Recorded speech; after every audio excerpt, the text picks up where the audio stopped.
पति पत्नी के दर्दनाक कहानी। मुझे पहले लड़के का तस्वीर दिखाओ माँ, फिर मैं फैसला करूँगी यहाँ हाँ या ना का। माँ ने रीता की तरफ देखा। अच्छा, हम तुम्हारे लिए क्या कोई अच्छा लड़का नहीं देखेंगे? रीता गुस्से से बोली। माँ, बस लड़का देखना है, मुझे उसकी तस्वीर मंगवा ले या लड़के को यही बुला लो। माँ ने डांटा। पागल है, शर्म नहीं आती? चल दफा हो जाओ अपने कमरे में। बाबा भी आ गए। क्यों डांट रही हो मेरी बच्ची को? रीता बाबा के पास गई और जाकर कहने लगी, बाबा मुझे लड़का देखना है। बाबा ने मुस्कुरा कर कहा, हाँ बेटी, तुम्हारी मर्जी से ही करेंगे शादी। कल मैं उसकी तस्वीर मंगवा लूँगा। लड़के का अपना होटल है, पढ़ा लिखा है, प्यारा है, लेकिन रीता को तो लड़का दिखना था। लड़का तो प्यारा है। रीता ने हाँ कर दी। 10 दिनों में ही रीता की शादी हो गई। रीता का हमसफर सुशील ऑरेंज मैरिज थी। ना कभी मुलाकात हुई, ना कभी कोई बात, कभी एक दूसरे को मिले भी नहीं।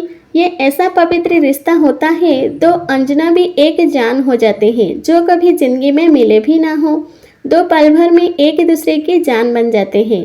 पहली रात थी। सुशील कमरे में आया, हाथ में आइसक्रीम पकड़ी हुई रीता नजरें झुकाए बैठी थी। आइसक्रीम तो रीता की फेवरेट थी। सुशील को नमस्ते की। सुशील पास बैठ गया। सुशील थोड़ा सा शर्माता भी था। आइसक्रीम खाते हुए बोला, जितने पैसे शादी पर खर्च किए, इतने की काश में आइसक्रीम खा लेता।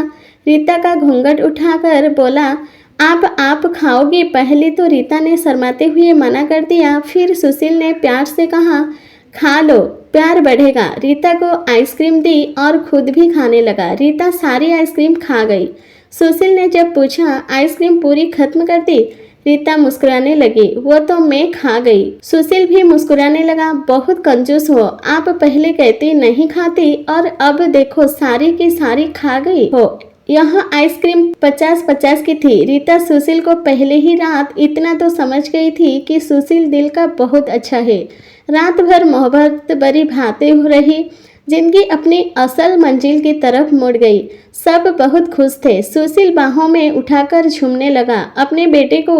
रीता बेड पर लेटी सुशील की आंखों में बेटे की मोहब्बत में निकलते आंसू देख रही थी। जिंदगी में अच्छे दिन आते हैं, लेकिन अक्लमंद वही होता है जो खुद को हालात में ढाल लेता है। सुशील के 2 भाई जो सुशील से अमीर थे, उन दोनों भाइयों का अपना अच्छा खासा बिजनेस था, लेकिन सुशील का छोटा सा होटल था जिससे बस गुजारा हो रहा था। रीता ने जीत की। सुशील, बच्चे को गर्मी लगती है, इसलिए यहाँ बहुत रोता है, मुझे कमरे में एसी लगवा दो। सुशील ने सिर पर हाथ रखा। अरे रीता, पागल हो गई हो क्या?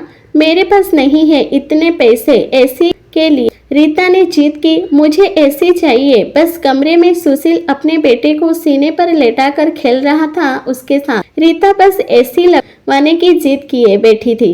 सुशील ने रीता को हाथ पकड़ा, अपने करीब किया। रीता, पता नहीं क्यों इतनी चिंदी हो तुम, लगवा दूंगा एसी। ये लो, सो गया है हमारा राजकुमार, इसको लेटा दो। 2 साल बाद ऊपर वाले ने एक बेटी भी दे दी।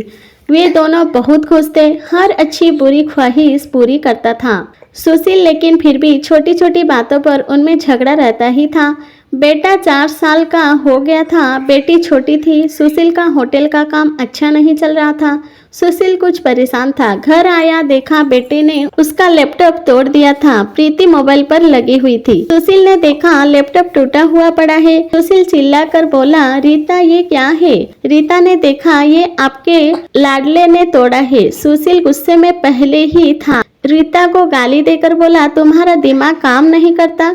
इसमें मेरा सारा डेटा था, तुम पागल हो गया? जाओ खाना लेकर आओ, उठ जाओ। रीता गुस्से में बोली, सुशील मैं नौकरानी नहीं हूँ, सारा दिन बच्चों को संभालूं और फिर तुम मुझे गाली दो। सारा दिन इतना काम करो और कदर इतनी सी है, गाली दे रहे हो। रीता खाना लेकर आई। बैंगन बने हुए थे। सुशील बैंगन देखे चिल्लाकर बोला, तुम्हारा दिमाग खराब है, तुमको कितनी बार समझाया है मैं बैंगन नहीं खाता। सुशील ने खाना उठाकर फेंक दिया, उठकर बाहर चला गया। इतने में बेटे ने कांच का गिलास तोड़ दिया जो हाथ पर लग गया। काफी खून बहने लगा था। हाथ से रीता ने बेटे को 1-2 थप्पड़ लगा दिए। बहुत तंग आ गई हूँ मैं तुम बाप बेटे से। बेटे को उठाकर कमरे में ले गई। रो रही थी, बस साथ ही उससे मैं बोल रही थी 5 साल हो गए इस इंसान के साथ, बड़ी कदर ही नहीं है। बेटे के जख्म पर मरहम लगाने लगी। इतने में बेटी भूख से रोने लगी। बेटी को गोद में उठाया। इस इंसान की ऐसी हरकतें रही तो गुजारा मुश्किल हो जाएगा। रात भर सुशील गायब रहा। रीता ने भी फोन करके ना पूछा। रीता ने अपनी माँ को बताया, सुशील आजकल ना खर्चा दे रहा है, ना अच्छे से बात करता है, गालियाँ देता है। माँ ने कहा, अच्छा हम करते हैं बात उससे। सुशील को महसूस हुआ उसने अच्छा नहीं किया रीता के साथ। आज घर जाकर रीता को सॉरी करूँगा। घर आया, देखा घर में रीता के माँ बाप, चाचा सब आकर बैठे हुए थे। सुशील ने रीता की तरफ देखा। रीता खामोश रही। नमस्ते किया।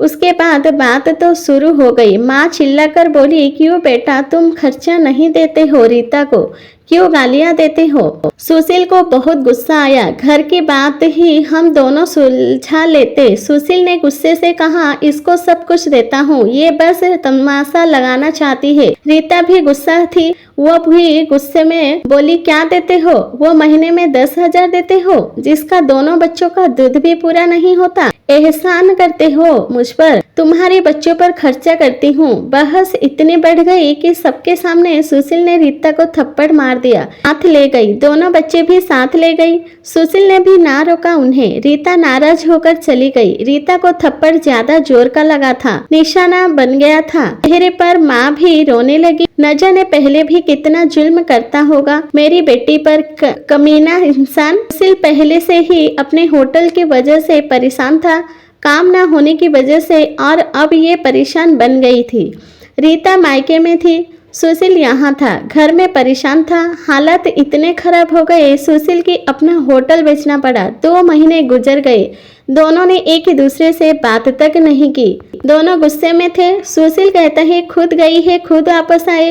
रीता की अक्कड़ थी, मनाने आएगा तो जाऊंगी। दिन गुजरते गए, 8 महीने गुजर गई, कोई बातचीत नहीं हुई। सुशील के एक दोस्त ने सुशील से कहा, विदेश जाता है तो बताओ, मेरे पास एक ही वीजा है।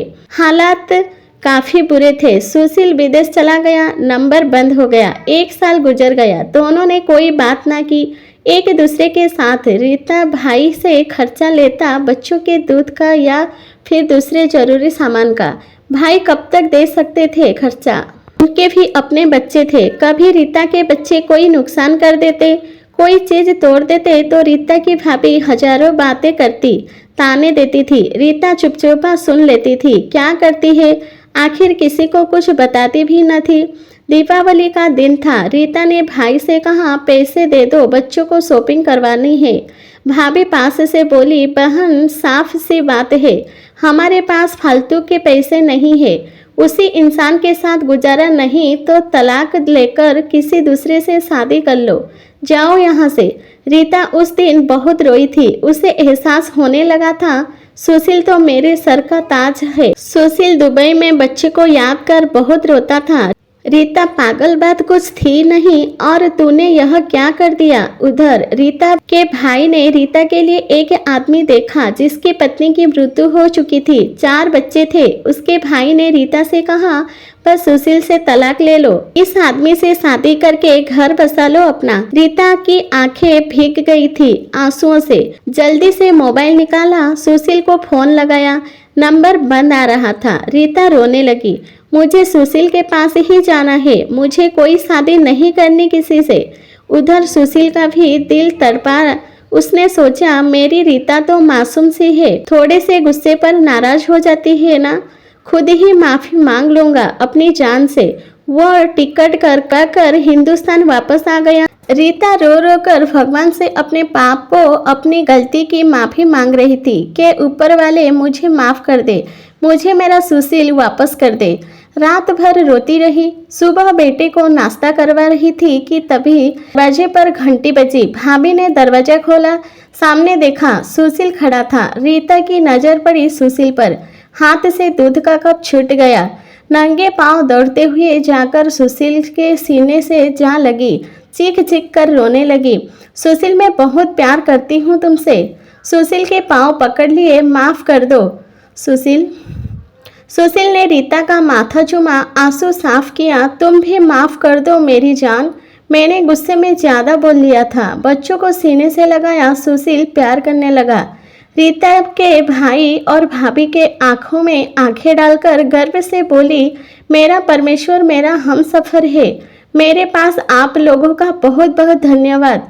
वो सुशील के साथ घर वापस आ गई। दोनों खुशी से सब बातें भूलकर जीने लगे। लेकिन वो इंसान समझ को इतना बता गए, जज्बात में जुदा हो जाना बहुत आसान है, लेकिन जुदा होकर जीना बहुत मुश्किल है।